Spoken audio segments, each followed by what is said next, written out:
Hey, hola a todos y bienvenidos a La Noche Paranormal.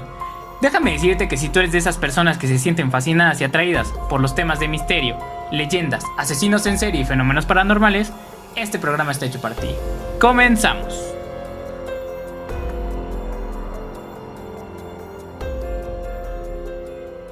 Y por supuesto estoy como cada semana con mi compañero y amigo Armando Arellano. ¿Cómo estás esta noche, Armando? Hola a todos, buenas noches, muy bien, gracias de nuevo para traerles unas historias muy interesantes. Y antes de comenzar, queremos agradecer a nuestros patrocinadores, Comienza Soluciones Inmobiliarias y Tecnoset, cámaras de seguridad y nodos de red. Sin ellos y sin ustedes, por supuesto, no sería posible realizar este programa. Y vamos con la historia de hoy. Esta noche hemos traído ante ustedes una serie de historias peculiares que hacen alusión a numerosos avistamientos de extraños seres misteriosos. Hoy conoceremos desde una criatura con una estatua propia hasta un homínido que por fin parece ser identificado y aceptado por la comunidad científica. Esto es La Noche Paranormal y vamos a las historias.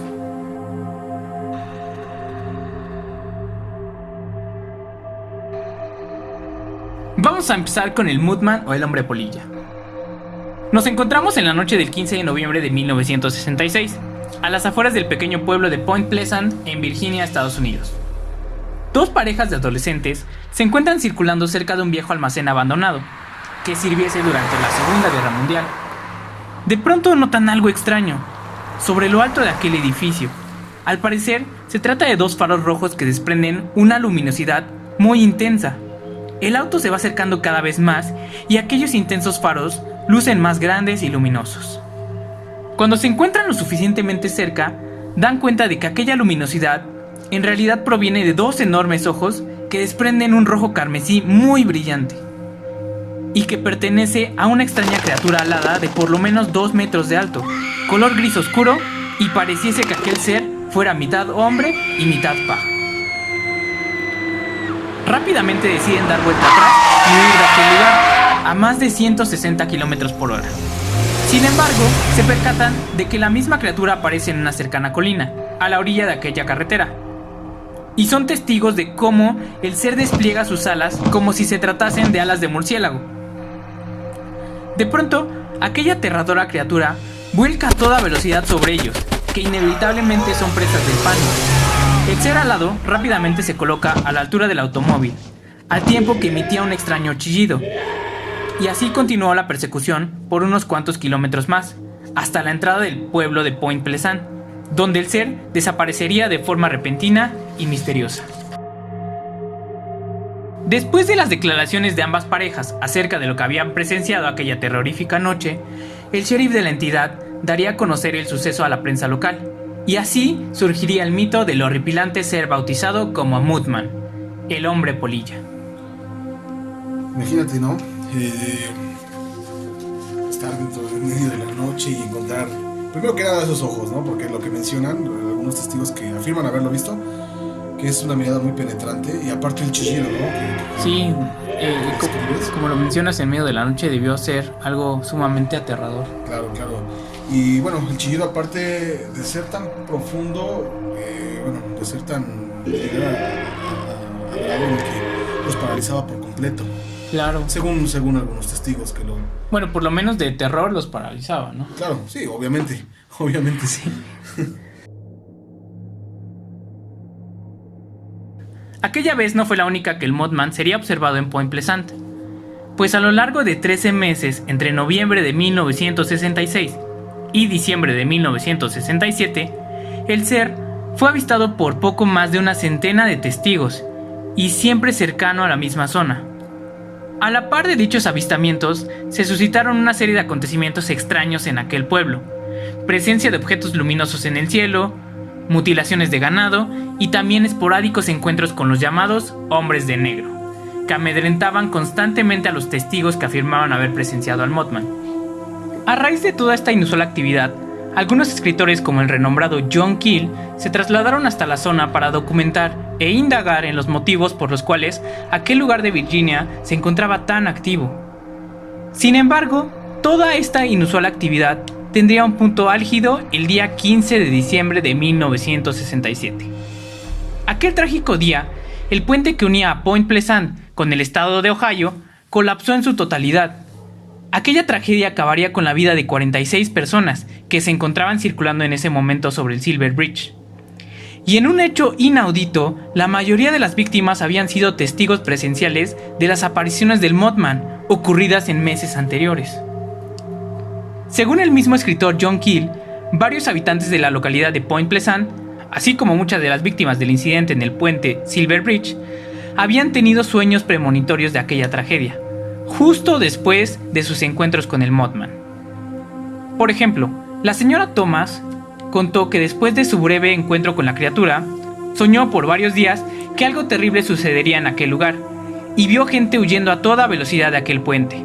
Así también la periodista Mary Hire, corresponsal del periódico Athens Messenger, que estuvo recopilando durante meses toda la información correspondiente a los avistamientos de aquel extraño ser, contó que ella misma fue testigo de la visita de supuestos hombres de negro que indagaban acerca del caso en las cercanías del pueblo. Y no solo eso, sino que también tuvo sueños en los que había gente en el agua pidiendo auxilio de forma desesperada.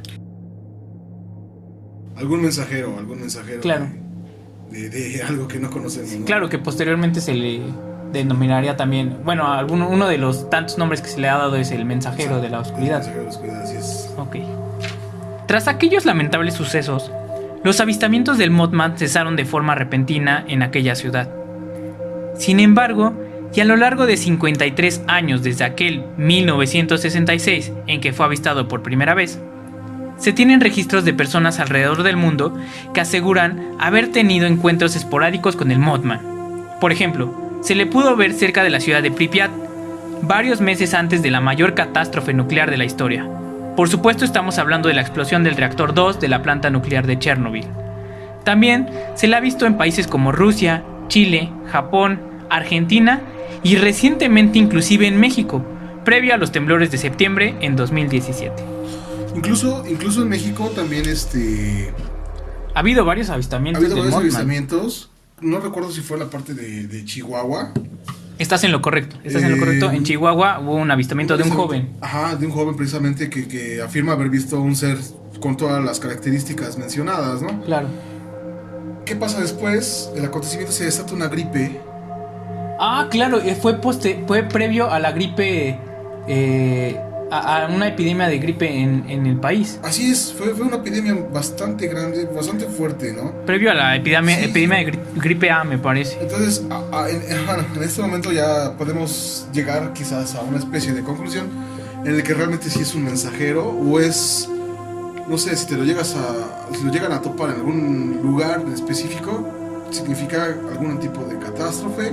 Claro. O incluso, no sé, en este caso fue epidemia, ¿no? Sí, pareciese ser que es una especie de ser que avisa o que da cuenta de que está por pasar alguna catástrofe cerca de los lugares donde él aparece, ¿no? De ahí quizás se derive lo que es los malos presagios, ¿no? Claro. Últimamente, de los años 60 a la actualidad, contamos con cierto registro de avistamientos de este ser.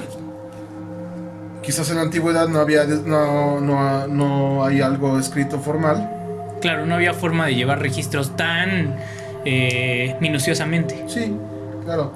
Incluso si te das cuenta, bueno, no sé, en algunos lugares de aquí del país se considera a la polilla, claro, como un mal augurio. Claro. Es algo muy extraño. Y que, bueno, tiene relación, ¿no? Sí, de hecho, lo tenemos mucho en la cultura mexicana. Para las personas que nos están escuchando desde otros países, en México se acostumbra mucho que cuando una persona ve una polilla, generalmente en las entradas de su casa, sí. Es un mal augurio. Es un mal augurio, sí. Inmediatamente mucho, significa claro, que, bueno, algo malo está por pasar. Exacto. De hecho, el pensamiento es que alguien se va a morir. De hecho, es el pensamiento más común. Sí, es muy curioso lo que comentas. Sin embargo, sí, o sea, es algo muy, muy curioso y aparte que tiene correlación con todo esto, ¿no? Claro, lo tenemos muy arraigado en la cultura mexicana. Claro. A ciencia cierta, al día de hoy, desconocemos cuál es la naturaleza real de aquel extraño ser. Teorías alrededor del globo señalan que podría tratarse de un búho gigante, una desconocida y rara especie de grulla canadiense, e inclusive se maneja la posibilidad de que se tratase en realidad de una especie en concreto de habitantes de otros mundos o hasta seres extradimensionales. Como la teoría de la garza, ¿no? Que llega a alcanzar 2 metros. Sí. Va a medir 2 metros, perdón. Y tiene una especie de ojeras de tono rojo. ¿Tú crees que podría ser algo comparable al avistamiento del Mothman? No, la verdad. ¿O que podría generar algún tipo de confusión entre las personas que señalan haberlo avistado? Pues yo creo que, bueno, o sea, a primera instancia, si tú ves algo fuera de lo normal, fuera de lo común, es muy difícil determinar lo que estás viendo. La mirada de nosotros, bueno, la mirada del hombre, del humano, trata de dar una explicación, sí, un tanto lógica a lo que está viendo que no conoce. Claro. O simplemente en un vistazo, ¿no? Claro. Sí, trata de interpretar con los elementos que tiene cerca, ¿no? Yo siento que si hubiese sido alguna especie de animal, pues dirían, no sé, o sea, todos coincidimos en que tiene un pico, en que quizás su envergadura mide tanto, pero aquí están siendo muy específicos. Están hablando de una criatura humanoide, con ojos rojos, luminosos incluso. Sí. Y una estatura de 2 metros, incluso hasta 3 metros. Sí, lo curioso es que esas características están presentes en todos los testimonios posteriores, claro, ¿no? Y son las mismas características. Quizás si lo llegan a ver un grupo de 10 personas volando, todos pueden dar una parte de... Sí, una explicación diferente. Pero lo están viendo todos en el mismo lugar y el mismo día. Pero claro, aquí estamos hablando de fechas distintas, pero y las características son las mismas. Claro. El ser realmente, no sé, no tengo idea qué puede hacerse, algún tipo de extraterrestre, o inclusive, no sé, vámonos un poco más allá, un integrante de la Santa Compañía, ¿no?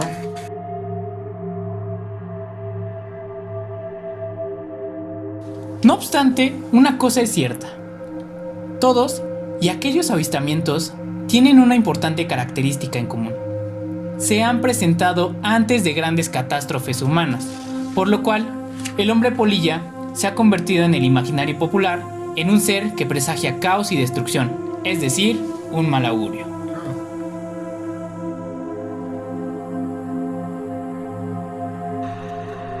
También creo que como dato curioso sería importante, Armando, mencionar que en Point Pleasant hay una estatua del hombre polilla realizada por Bob Roach y durante muchos años fue el único ser críptido, se puede decir así, que tenía una estatua en su nombre.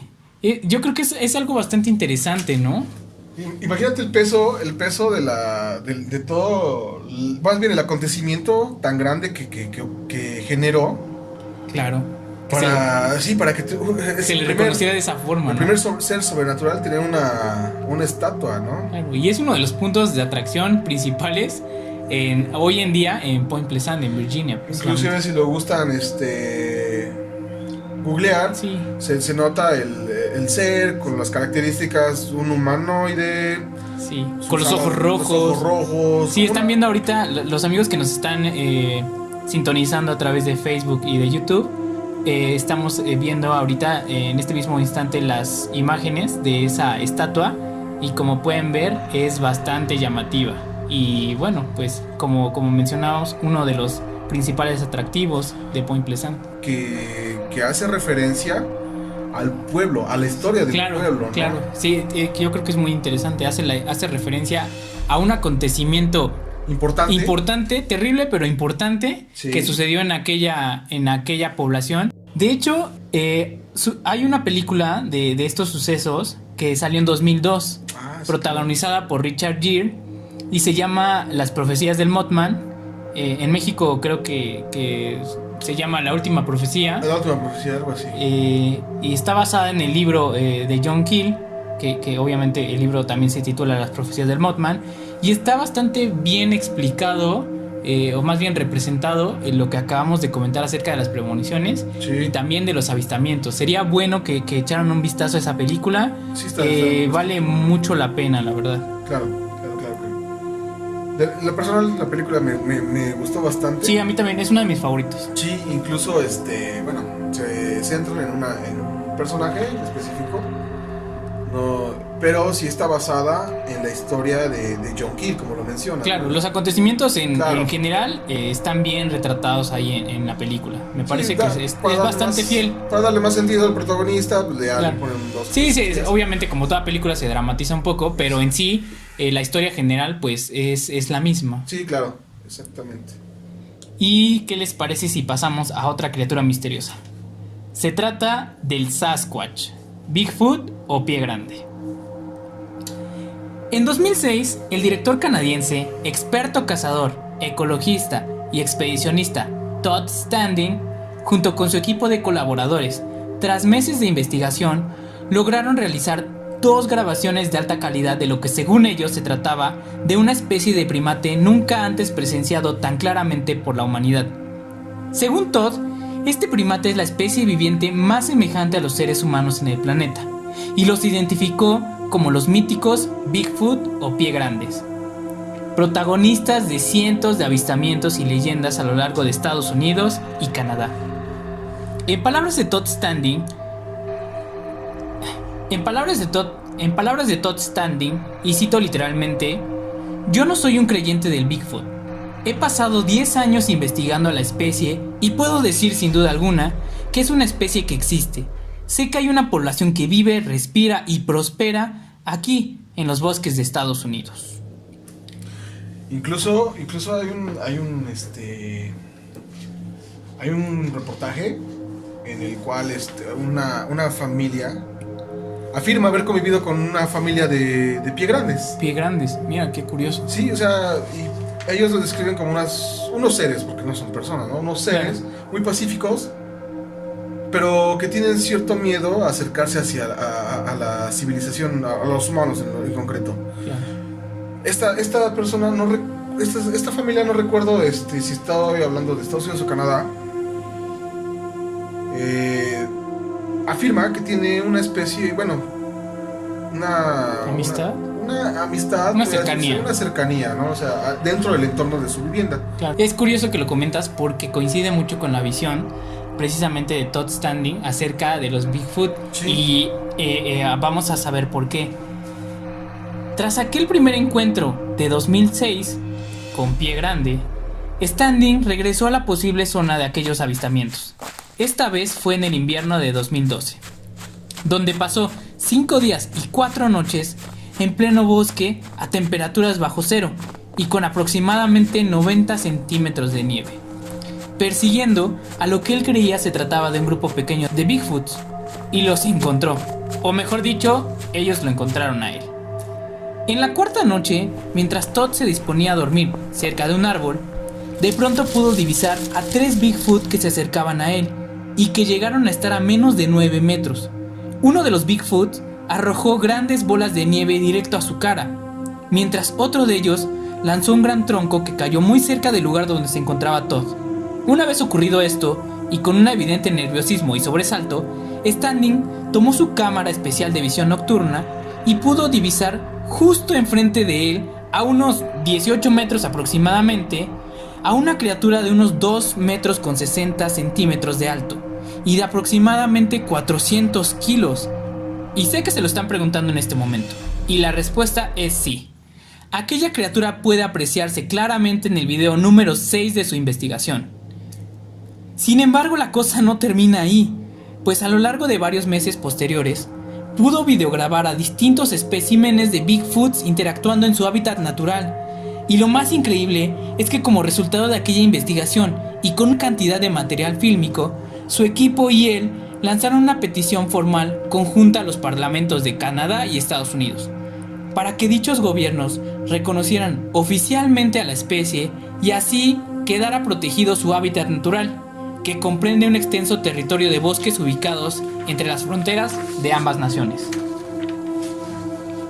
Todo esto que acabamos de contarles puede ser visto con más detalle en el poco conocido documental Discovering Bigfoot, que se lanzó en el año 2017 y que se encuentra disponible hoy en día en Netflix. Nuevamente, como en nuestro episodio anterior, pedimos no confundir este documental con el falso documental emitido por la cadena History Channel en 2015, que lleva por nombre Bigfoot capturado, que obviamente es penoso y no hace más que desacreditar este tipo de fenómenos, así como confundir y enfadar a la gente, entre ellos nosotros. ¿Qué especie? ¿Cómo determinan qué tipo de especie puede ser? O sea, ¿una especie de primate? Un primate que evolucionó de forma distinta a la de nosotros, ¿no? Porque además, sobre todo hace alusión a la inteligencia que tienen estos seres para no ser vistos, ¿no? Sí, claro. Claro, tienen un miedo muy intenso hacia el ser humano, y yo creo que totalmente justificado con lo de la quema recientemente de los bosques del Amazonas y todo este tipo que está pasando, todo este tipo de cosas que está pasando, pues creo que es algo normal, ¿no? De hecho, o sea, cada vez se descubren nuevas especies en todo el mundo, ¿no?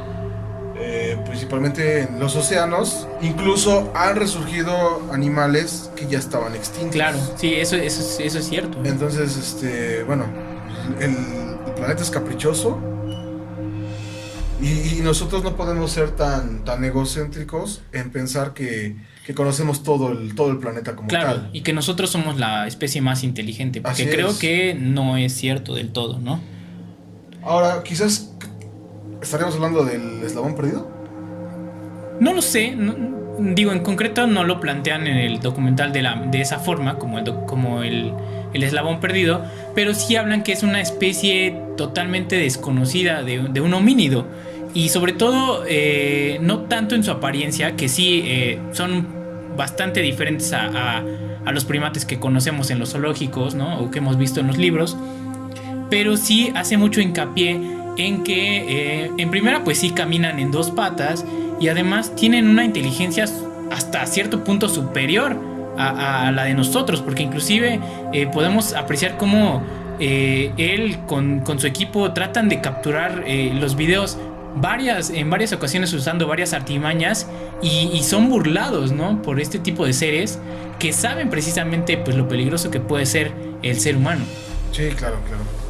Inclusive voy a comentar una anécdota que tuve me parece fue por el año 2018, donde me pude tomar contacto con Todd Standing a través de Instagram.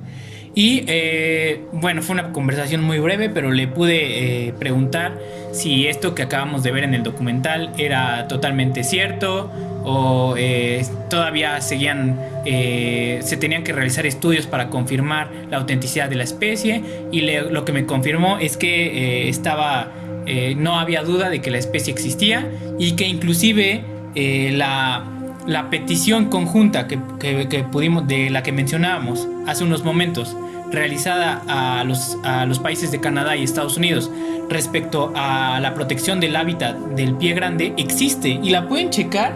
Inclusive no es tan difícil, lo pueden checar aquí en Google y les aparece en PDF, obviamente en inglés, pero existe esa petición formal a los parlamentos de Estados Unidos y de Canadá, y sobre todo va acompañada con todo el material fílmico que él pudo recabar a lo largo de los días que estuvo investigando, ¿no?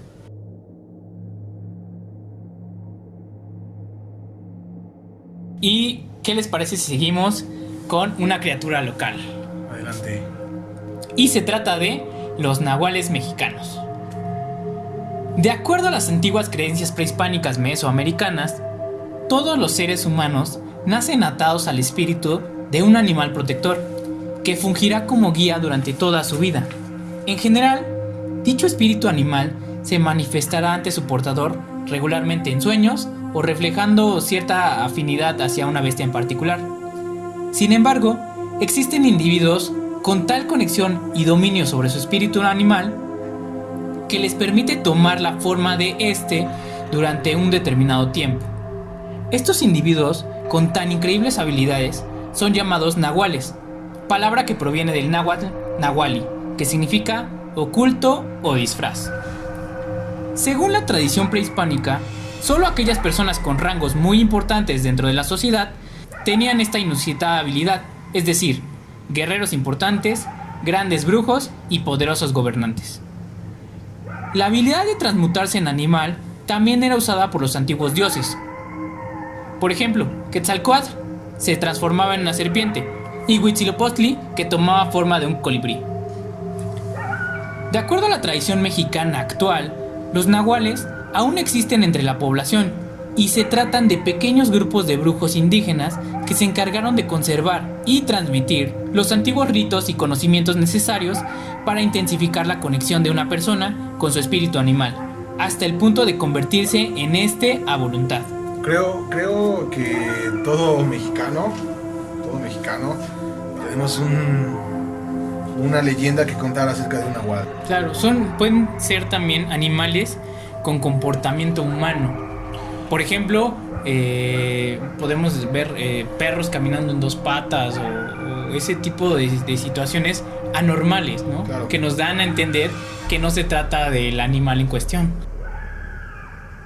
En México es algo muy común, aunque puede sonar un poco raro. En México realmente tenemos muchas historias referentes a los nahuales y sobre todo conocemos su actuar, sabemos por qué se transforman, sabemos cómo los matan. Tenemos toda una tradición arraigada referente a este ser. No lo vemos como un ser tan extraño o tan ajeno a nuestra cultura, Claro, ¿no? claro. Ahora, vamos un poco más allá. Por ejemplo, el hombre lobo. Okay. Quizás la cultura, el hombre lobo proviene de una cultura europea. Claro, Los sí, europeos, sí. en específico romano. Okay. Se habla de que un guerrero transmutaba en lobo y se hacía un guerrero muy poderoso en la antigua Roma. O sea, eso habla de también una metamorfosis de hombre a bestia. Digo, como dato, ¿no? O sea, aquí básicamente tenemos el nahual. En Europa podemos mencionar que es el hombre lobo. Ok. Como dato, quizás. Un dato muy interesante. Y también un dato adicional. En Estados Unidos existen los famosos skinwalkers, que podría ser un similar a lo que nosotros conocemos como los nahuales, ¿no? Son seres que se transforman en animales. Así es. Pero pareciese que en aquella cultura, en la cultura americana, tienen un halo de no de misticismo, sino de inclusive de violencia, porque no son del todo bien vistos, ¿no?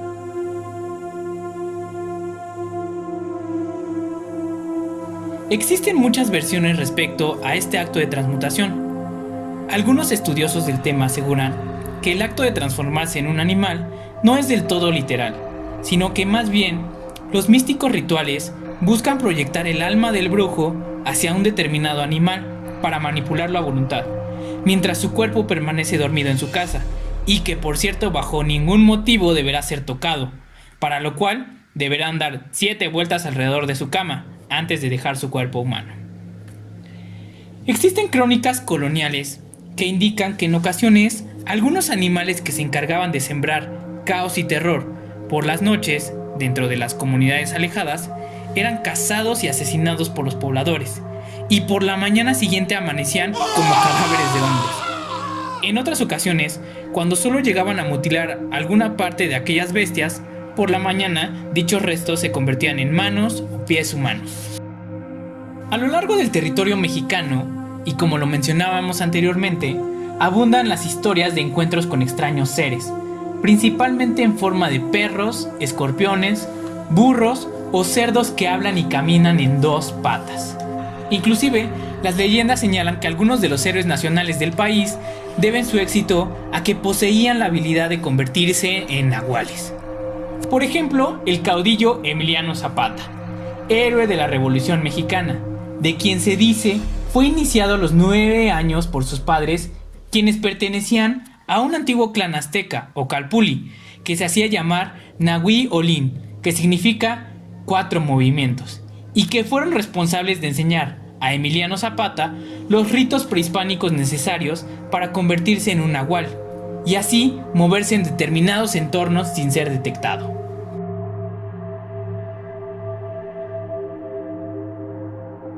¿Mito o realidad? La cuestión es que los nahuales forman parte de la cultura mexicana, y los avistamientos de esta criatura abundan en la actualidad.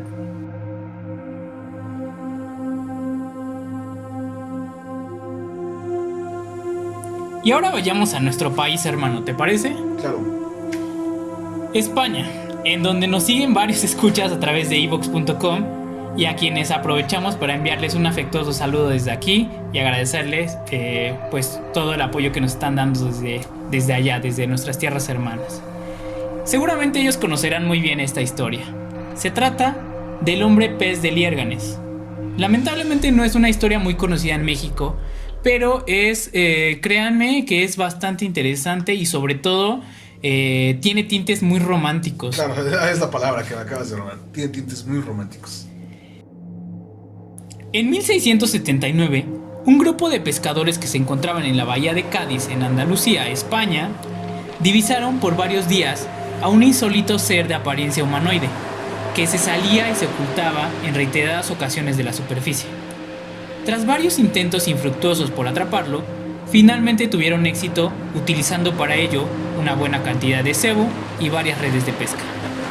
Cuando se acercaron a examinar de manera minuciosa al extraño ser, pudieron percatarse de que se trataba de un hombre joven, muy corpulento, de tez blanca, cabellera pelirroja, escamas que cubrían parte del tórax hasta su pecho y gran parte también de su espalda, así como delgadas membranas entre los dedos de sus pies y manos.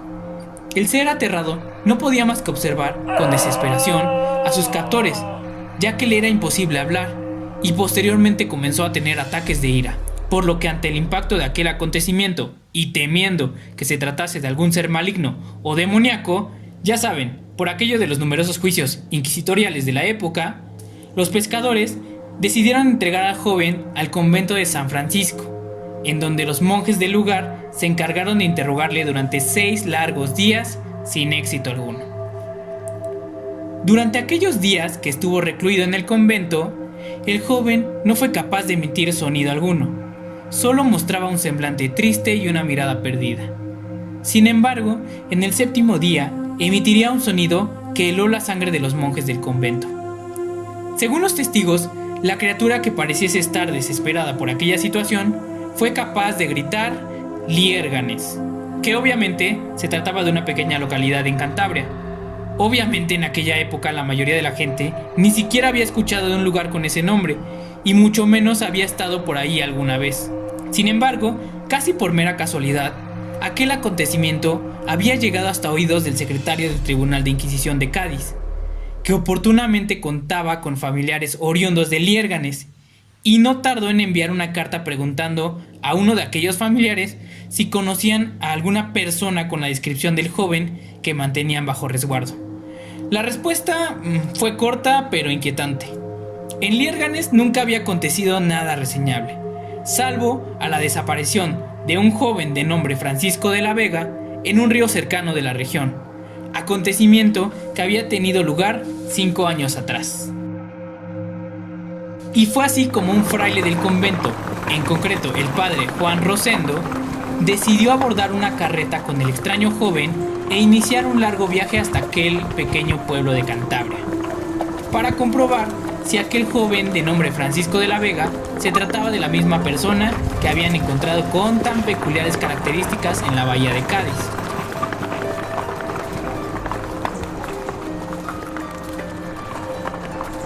No obstante, cuando se encontraban a poco más de 1 kilómetro de la población de Liérganes, el fraile inteligentemente decidió bajar al extraño joven y así seguir sus pasos desde la carreta.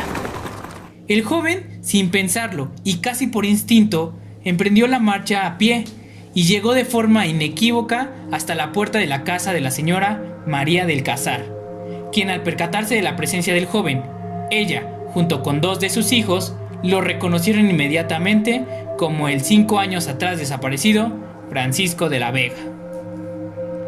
Cuentan las crónicas posteriores que Francisco jamás pudo tener una vida normal. No hablaba y solo era capaz de emitir sonidos de vez en cuando. No le gustaba la ropa ni el calzado, y siempre se le veía con semblante triste cerca del mar, como anhelando días pasados. Y así, sin más, un buen día volvió al océano y desapareció sin que se supiera más de él.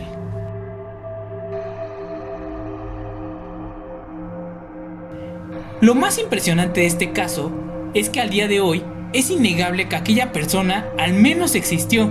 Se tienen registros antiguos de su nacimiento, así como testimonios escritos acerca de su reclusión en el convento de San Francisco, su paso por Cádiz, y por si fuera poco, también hay registro de misas realizadas en honor al descanso de su alma. También, y como curiosidad, se ha erigido una pequeña estatua en su honor a orillas del río Miera, en la población de Liérganes. Como lo mencionas, un tinte muy romántico y pues extraño, ¿no? O sea, la verdad, creo que es una bonita historia. Me imagino la nostalgia de la persona, inclusive en la estatua se muestra un ser, a una persona triste.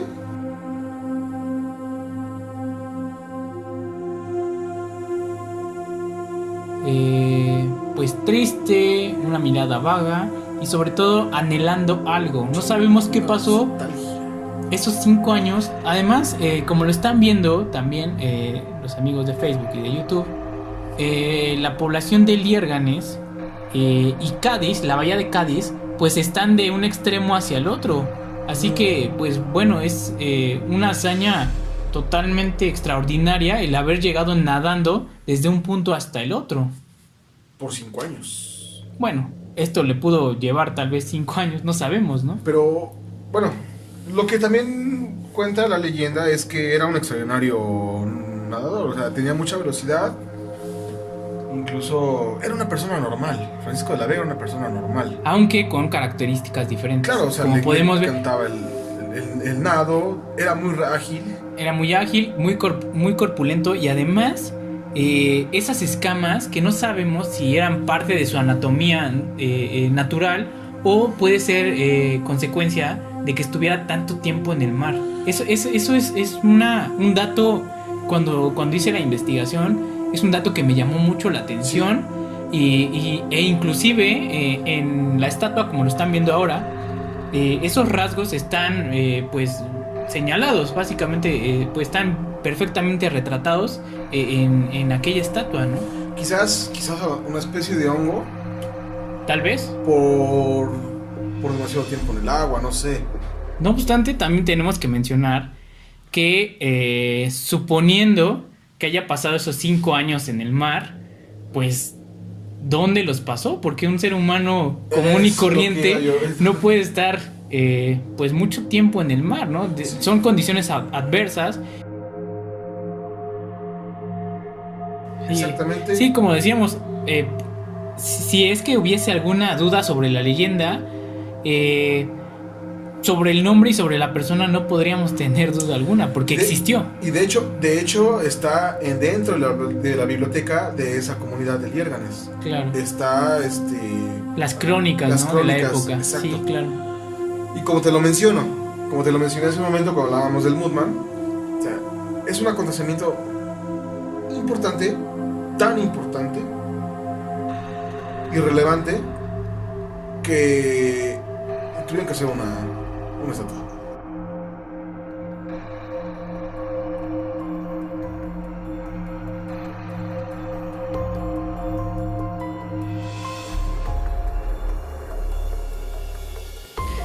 Pues amigos, se han quedado muchas cosas en el tintero, créanme. Tratamos de resumir lo más posible cada uno de estos temas que hemos traído hoy a la mesa de la Noche Paranormal. Y nos gustaría saber si ustedes quieren que andemos más en alguno de los temas. Sería muy interesante que nos comentaran. Agradecemos mucho el apoyo que nos han estado dando en redes sociales, en iVoox y también en Facebook, así como en YouTube. Muchas gracias por su apoyo. El podcast sigue creciendo. Me parece perfecto.